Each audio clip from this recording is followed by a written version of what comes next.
baabi'inta madowga jilbaha iyo xusullada. 1. Liin iyo malab.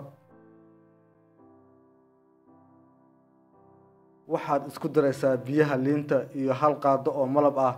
Mari xusullada iyo jilbaha waxaadna u daynaysaa 25 daqiiqo, kadibna isaga dhaq biyo diirran. 2. Sonkor iyo saliidda saytuunka.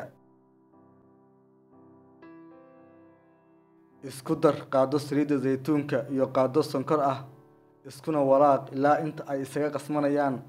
Waxaadna marinaysaa xusullada iyo lowyaha adoo isugu daraysid daliigitaan iyo xoqid, una daa 15 daqiiqo.